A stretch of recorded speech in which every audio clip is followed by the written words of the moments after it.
ดาท่านผู้ชมที่เห็นอยู่ในปัจจุบันนี้ก็แม่นทางเจ้าสาวและพี่น้องเปลี่ยนสมรสยิงตามความมาเจ้าก็แบบว่ามันเยอะกับพระพ่อวันมาเลยแม่คือท่านผู้ชมที่เห็นอยู่ในนี้ก็จะเห็นหมอพรเป็นผู้ตอนนี้ก็จะเป็นการป้อนไข่เจ้าบ่าวป้อนให้เจ้าสาวและเจ้าสาวป้อนให้เจ้าบ่าวหลายคนมันก็ม้วนหวานเลยกินแล้วก็เต็มเลยยกมือตรงนั้น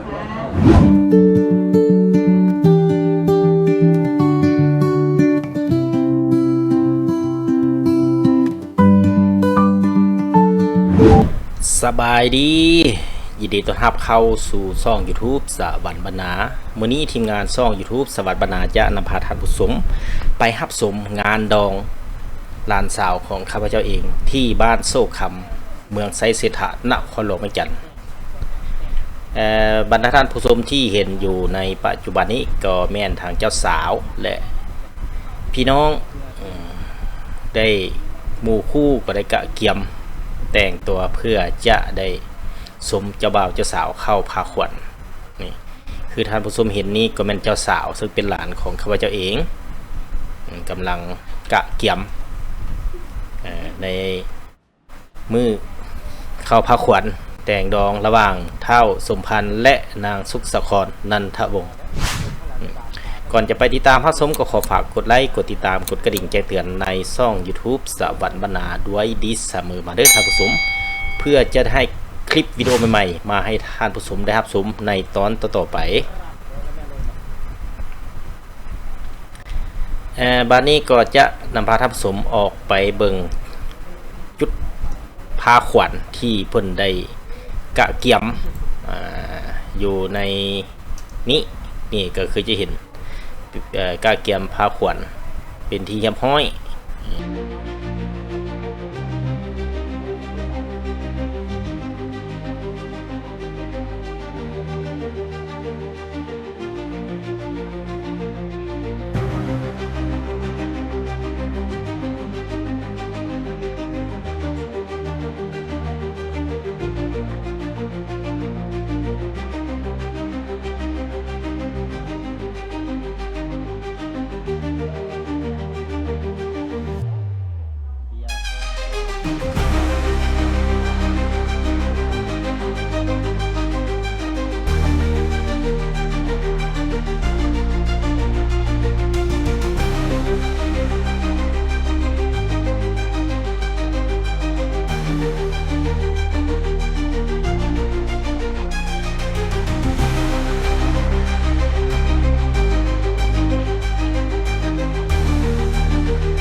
ท่านผู้ชมเห็นนี่ก็จะเป็นทางเจ้าบ่าวเจ้าสาวก็เริ่มได้ไต่เทียนเพื่อจะได้รับนั่งเข้าพาขวัญเป็นการมัดแขนเจ้าบ่าวเจ้าสาวในวันที่27เดือน4ปี2025เ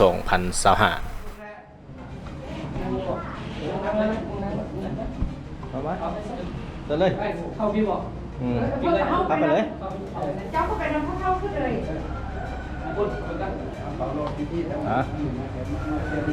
เล็กพี่ในห้องนั้นที่ในการจัดการรถ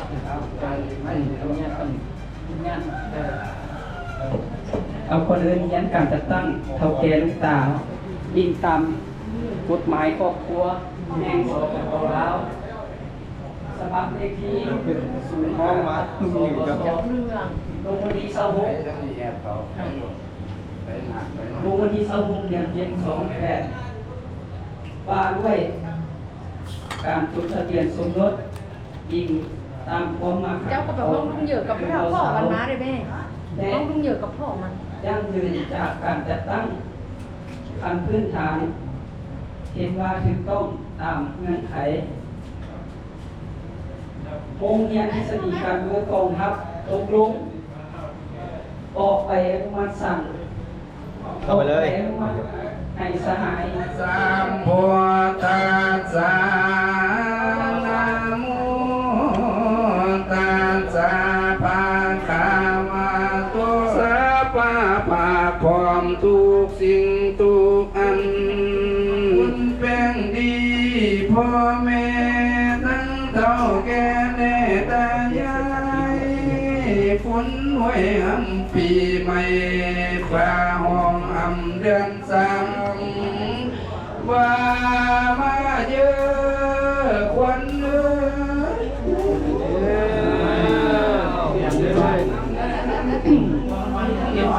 ยามเมื่อตาเป็นคำลงลับฟ้าเสีย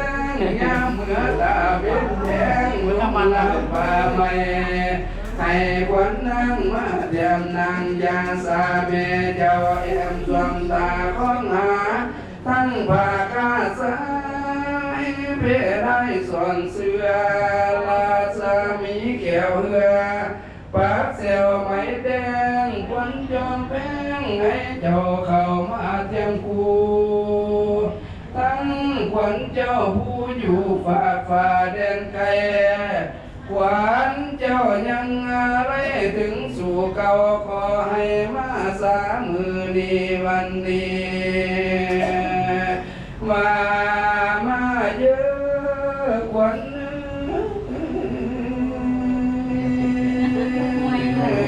ให้เจ้ามาสังเกตเก้าตาดอกบัวลาพันให้เจ้ามาทาน้ำมันจันเมเจ้าแต่งไว้ให้เจ้ามาขาดดอกไม้ของเกศสวยรวย คือท่านผู้ชมที่เห็นอยู่ในนี่ก็จะเห็นหมอพรเป็นผู้สาดน้ำใจผู้ที่มาร่วมในงานพาขวัญเจ้าบ่าวเจ้าสาวและทั้งเจ้าบ่าวเจ้าสาวเพื่อรับพรรับสุขรับไสจากหมอพรที่มาสู่ขวัญในมือนี้ ความทุกข์ยากบ่ให้พ่อตัวเจ้าอยู่สบายเมตนี่พุ่งไปกำหมุนแหงอาคาเน่ให้เจ้ามีเคหาทั้งใหญ่กว้างขวางใครมันสิงานี่ตัวใครบ่แซ่น้ำเนี่ยพูดแล้ว มันเป็นน้ำยาเป็นไก่บดแซ่น้ำมั้งเป็นน้ำยาดอกเลยแซ่น้ำเลย ต้องใครบ่แซ่น้ำมันเป็นสีแล้วเอาใหม่ๆเนี่ยมันแดกเนี่ยได้แล้วฮู้แล้วแกะรถกระสุนก่อนเขา ให้น้ำมนต์เดียวได้หน่อย แกะรถมาเป็นไข่เสียหรือว่าปรับคนมาหนึ่งก่อนใครก่อนตัวใครก่อนทุกรอบเป็นไข่เสีย ได้แล้วกระเป๋าตัวนี้ก็โอ้โหนี่เป็นตัวนี้อยู่ แรงการไม่ขาดพ่อร้านเลยแกเลยยังได้ก่อนใครอยู่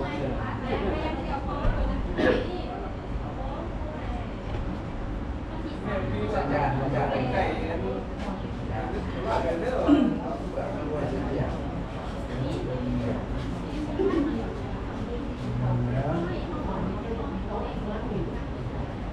อันนี้ไม่ใครจะเบาเป็นไงเดี๋ยวว่าคนเพียงดีเดี๋ยวว่าพ่อใจที่สุดได้นี่เลือกได้ในชีวิตแล้วนี่แต่ว่าคนเปิดดีเนาะโอ้ยนั่งมันอยู่เดี๋ยวนี้ยังสิได้เพื่อนทั้งใหญ่น้องเขาอยู่ดอกนี้ก็ได้หาเงินนั่งตู้นั่งตั้งสิมันพุ่งอยู่ฮะเรียกว่าใครกระเบานี่ใครผู้ชายเนาะคนใหญ่ตัวไปเห็นคือกันมาแล้วอันนี้ก็ได้เพียงกันเป็นพอกันเลยบ่มีไผติดกันหลายกันน้อยพอกันเลยการเพียงนี้นางเปิ่นคือกันอันนี้โอ้ยเปิ่นหักกันมาหลายปีได้เห็นน้อยไอ้ทักคนมาหลายปีมาหลายปีหากันมาเสนอวันนี้ จะมาเสนอให้เขาให้แก้ให้การจัดตั้งครับผู้คนนี้ท่านสั่งให้บริกินเงินเดือนนักบวช ตอนนี้ก็จะ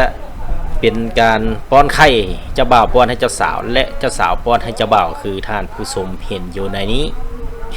ก็ค่อนข้างระมัดระวังย่านแค้นไข่พี่น้อง พร้อมได้รับคำให้พรจากหมอพรในงานนี้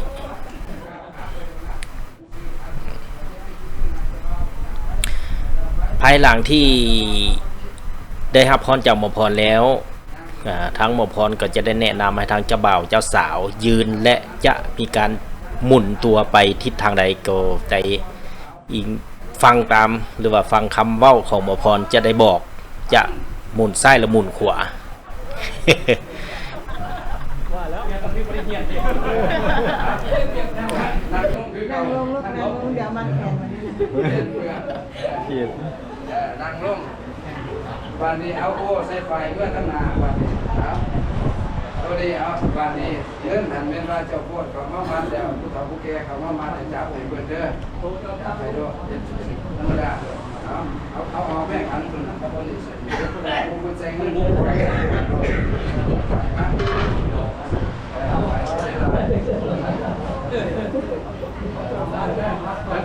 ได้ลุกใหญ่กว่าเดิมเด้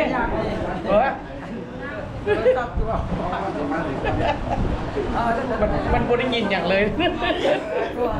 ว่าโคตรจัดสายเลยดู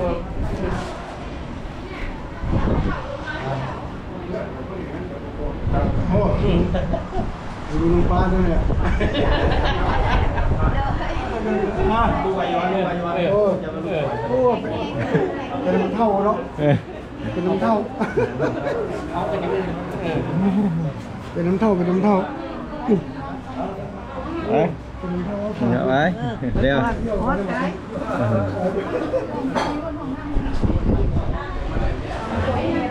เปลี่ยนก่อนนำไปเลยครับเปลี่ยนก่อนจะยืน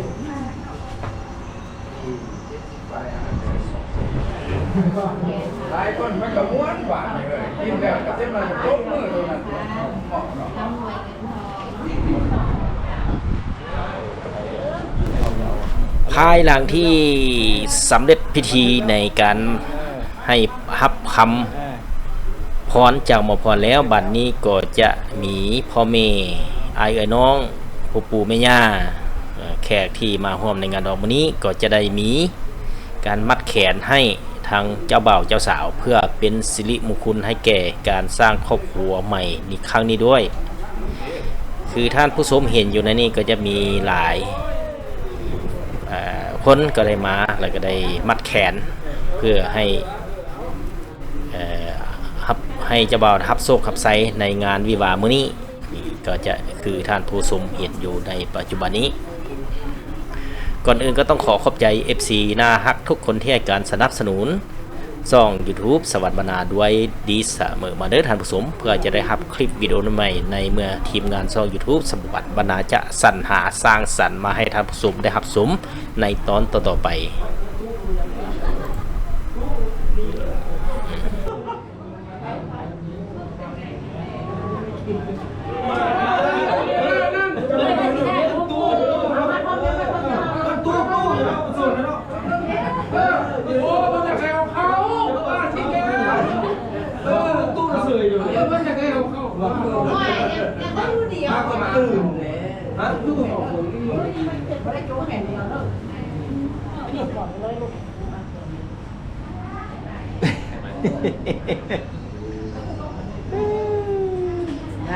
เป็นอยากได้อยากเข้ากองคนเดียวหรอดีขนาด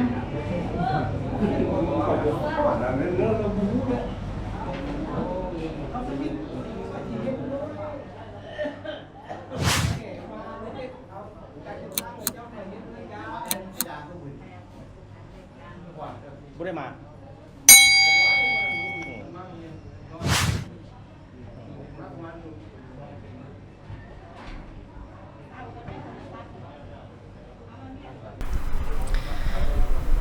เป็นจังไดท่านผู้ชมในวิดีโอตอนนี้ในทีมงานช่อง YouTube สวัสดิ์บรรณาจะนำเสนอ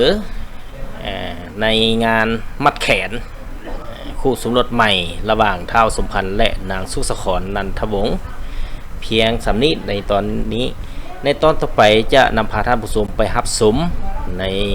ยามกลางคืนถือว่าเป็นงานที่ว่าต้อนรับแขกที่มาร่วมในงานมื้อนี้นี่คือว่าในบรรยากาศ ภายในภายนอกก็ได้มีการกะเกียมพิธีห้อยเพื่อจะได้ต้อนรับแขกที่มาร่วมในงานมื้อนี้คือท่านผู้ชมที่เห็นอยู่ในปัจจุบันนี้ติดตามในตอนต่อไปตอนที่2พี่น้องจะนำพาท่านผู้ชมไปรับชมในงานค่ำคืนว่าจะม่วนพอปานใดนั้นก็ไปติดตามตอนต่อไปขอขอบใจ